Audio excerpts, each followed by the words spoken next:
U.S. President Donald Trump has his sights set on Venezuelan oil after capturing the country's president this weekend. He says American companies are going to fix Venezuelan oil infrastructure and get the oil flowing. And there's a lot of it. Venezuela is believed to have the world's largest crude oil reserves, with approximately 303 billion barrels waiting to be extracted. And some Canadians, well, they're quite concerned about what that could mean for the oil industry here. Conservative leader Pierre Poilievre says Canada must immediately approve a pipeline to cushion potential impacts. But Prime Minister Mark Carney says he's not concerned.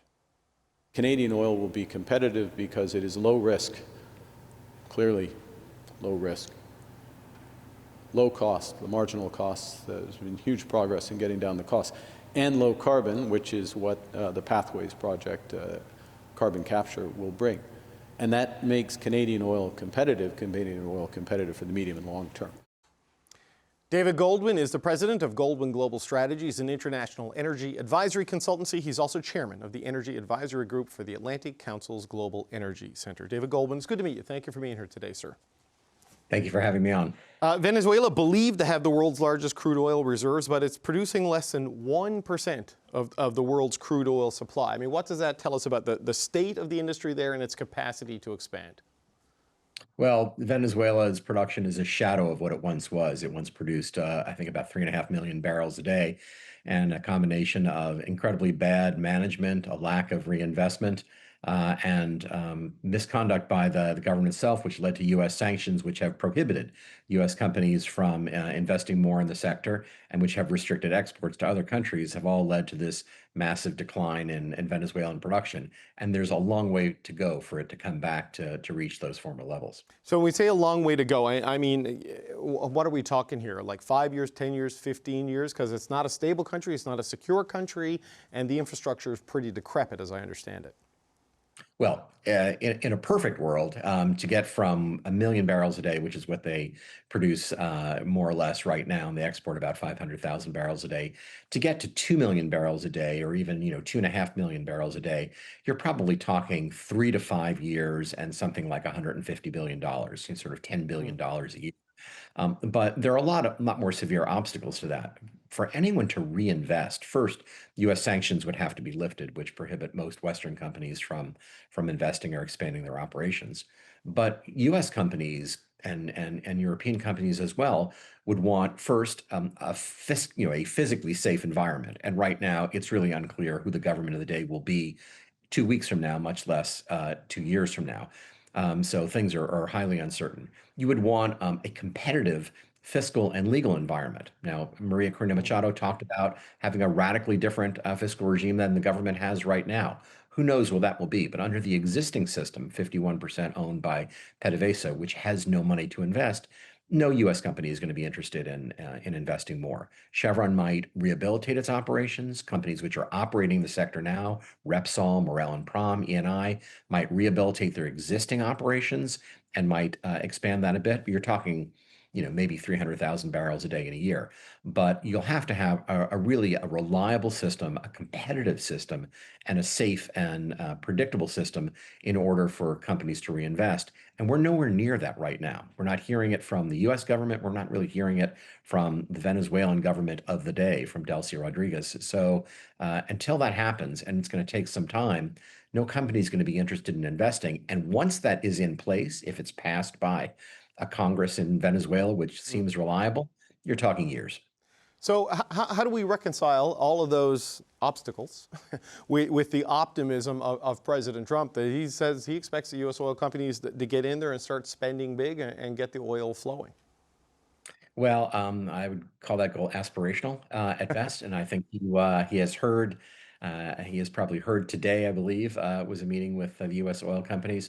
Exxon and Conoco were expropriated in 2007. They spent years successfully pursuing international arbitration awards, and they're trying to collect the billions that they're still owed. There's no way they're putting more money into that until they get paid back. And even then, they have many portfolio options, and it's unclear that Venezuela would be a prime candidate anytime soon. I think where you could see some expansion, as I said earlier, are for the companies that are already there. Right. If if it was permitted, Chevron would rehabilitate its operations and perhaps expand them. The same for Repsol and Morel and Prom, which are much smaller operators. But they're talking maybe another 300,000 barrels a day in a year and a half. So I think the president is misinformed or just overly optimistic if he thinks U.S. companies are going to go back in a hurry. And frankly, if he wanted them to get paid back, the U.S. could radically change its licensing authorities and allow debt swaps. It could allow Venezuela to produce oil, but escrow that money in order to pay back companies that are owed debt or even to save for a future democratic transition. So the U.S. government has more effective tools, and it needs to think about using them instead. No, but you make a key point about the big oil companies having, other oil fields they may want to develop or expand, to increase the capacity there. And the capital decisions are large, and it'll go where it's the safest and more stable option. And Venezuela isn't necessarily that. So we've seen, though, since this happened, a hit on some Canadian stocks in the energy sector here. The political conversation, you heard that how we opened the segment off the top. People saying we got to approve a pipeline now as a hedge against this. I mean, how worried should the Canadian oil sector be about what is happening in Venezuela as possibly boosting supply and lowering their profitability and lowering the price you get for a barrel of Canadian crude? I would not be worried. For a couple of reasons. First, the U.S. consumer has the benefit of secure pipelines from Canada, so I think you've got plenty of U.S. demand. You have access to global markets through the Gulf Coast, and as I said earlier, I think the prospect of massively increased Venezuelan crude coming to the U.S. is not significant. Also, if sanctions were lifted, a lot of Venezuelan crude would probably go to India and maybe at market rates to China. Certainly would come to the U.S. as well. It would be most welcome for Gulf Coast refineries. But that said, it's wise for Canada to have additional pipelines to the West Coast. It is a price taker, if it only relies on the U.S. for that system. So Trans Mountain was a help. Expanding that makes eminent sense, in order to have a more competitive market. But from a supply point of view, if I was the Canadian industry in Alberta, I would really not be concerned about some massive increase in Venezuelan production anytime soon. So look, the president, and I'm not going to ask you to speak on the politics of this particular play in Venezuela, but he referenced oil like 20, 25 times, I think, in the announcement he made on Saturday. And he seems to be counting on this. So if it is really, truly this difficult because of the stability issue and the history there, what does the U.S. gain in terms of oil supply and energy security in the short to medium term from this move? Really not much. And frankly, the administration's rationale for what it's doing in Venezuela has shifted many times. It's a criminal enterprise, it's narcoterrorism, it's fentanyl, it's cocaine, and presumably they've achieved the objective now of removing the kingpin. Oil was grafted onto this. It really makes no sense. You don't need to change the regime there in order to get increased oil investment.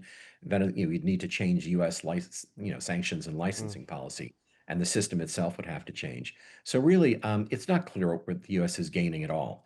And as I said earlier, first, we've spent almost $7 billion for this effort. We've removed one person. The regime has not changed. The rest of the regime is still in place.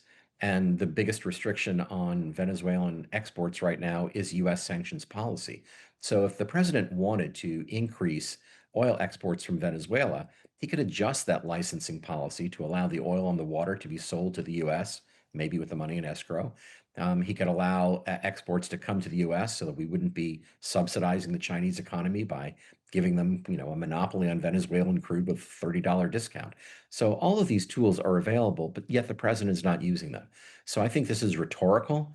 I think is a way to look tough. It's a way to give some credence to the energy dominance theme and rhetoric.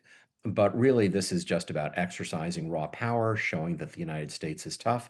And I think a lot of this is Secretary Rubio's personal view, really, that the regime needed to be replaced. And it's why you're hearing a lot of talk about Cuba as well. That's personal for a lot of Cuban Americans. It's certainly been personal to Secretary Rubio. So I really think this is not about the oil. This is really about power politics and flexing American power.